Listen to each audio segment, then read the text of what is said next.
and welcome back to the Nourishing Roots channel, where I show you how to love food, adore your body and become your authentic self.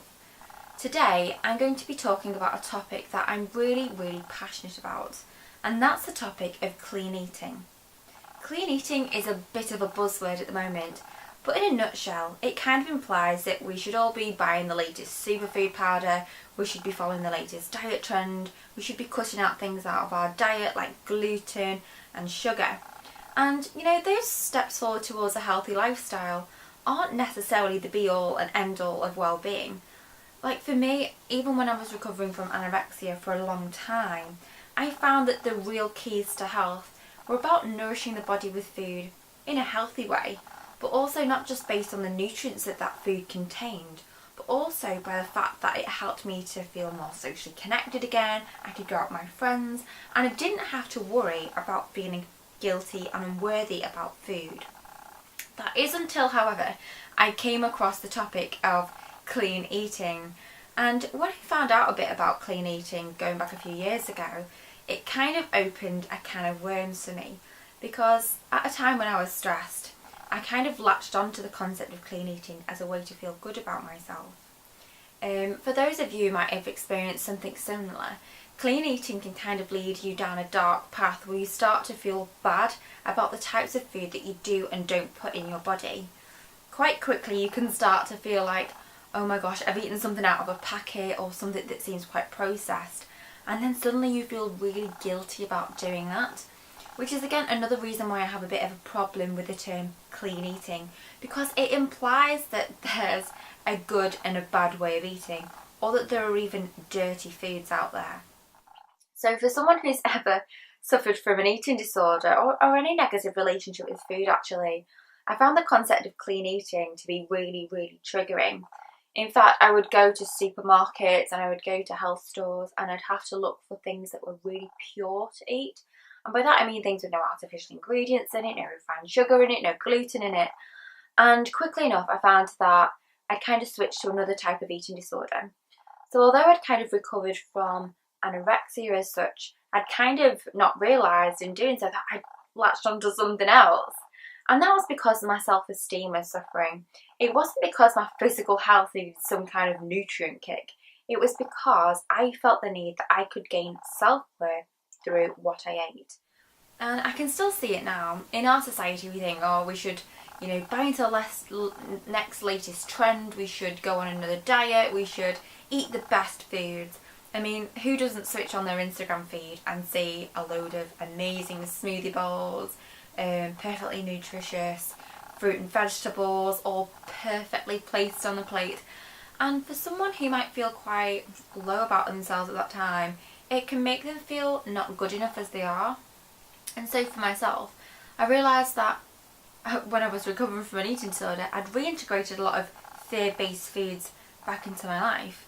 But then I suddenly felt, gosh, is it wrong to eat those foods then, if all these other people that I could see on Instagram and even eating disorder communities suddenly switch into a more plant-based lifestyle where the main majority of what they ate was full of like these clean foods with the hashtag clean eating. I don't know why I'm doing that all the time, but it just made me feel as though that was what I needed to do in order to feel happy. I mean, there was all these other things on Instagram and Facebook too where people would be eating all these vegetables, making all these raw desserts, these clean eating desserts, and then posting a picture of themselves feeling really happy. They'd show pictures of their stomach, which is another story altogether. And it just made me feel really bad about myself. So coming back to the concept of clean eating, the way I experienced it was in a negative way. It made me develop another negative relationship with food and start to use food as a way of gaining control over a life that at the time still felt a little bit out of control. All I remember is feeling like if I could just get my diet absolutely perfect, you know, have all these superfoods in my kitchen, make all these amazing meals, I'd really be able to nourish my body and mind as all these lifestyle bloggers are telling me, and that I'd be able to be healthy and happy and maybe my eating disorder would go away. But as I just mentioned, you probably realised that my eating disorder didn't go away. It actually brought on another eating disorder. which I call orthorexia. But I'm going to be actually talking about orthorexia in another video. But again, getting back to the concept of clean eating, because I'm so easy to go off topic, it's really helped open my eyes that we really need to be careful about jumping on the latest trend without being critical.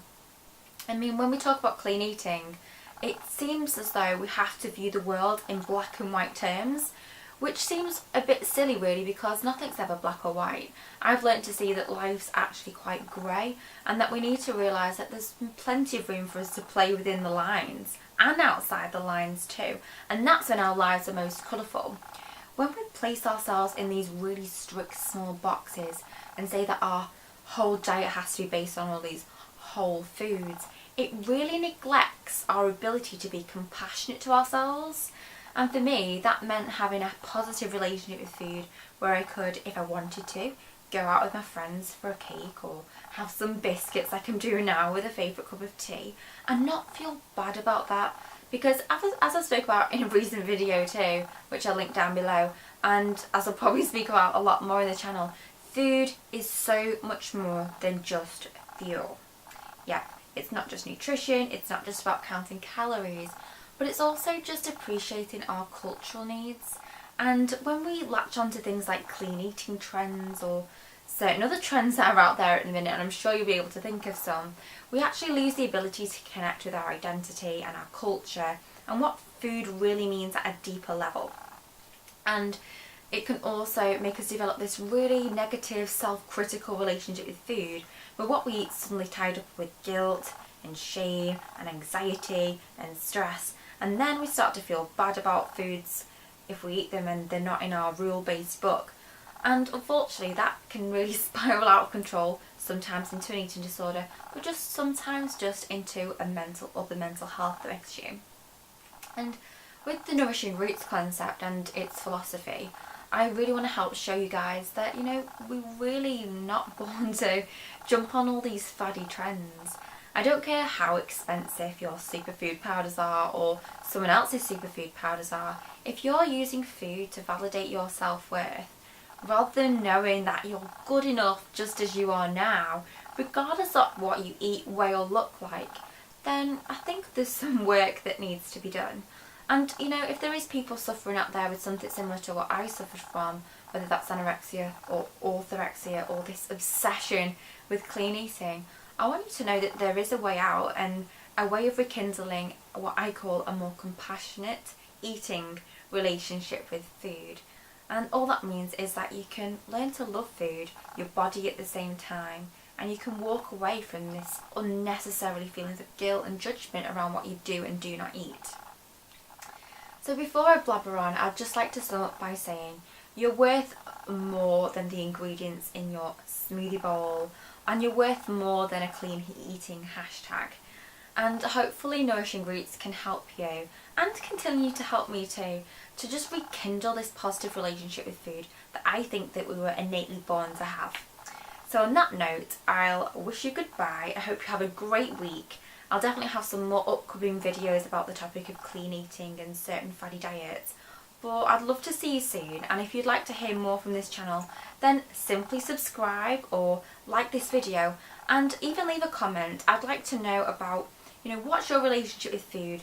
Have you ever followed any clean eating trends? If so, has that had a positive or negative impact on your life or your relationship with yourself? I'd really like to hear your responses, so please feel free to get in touch. Right, on that note, goodbye, and I'll see you soon.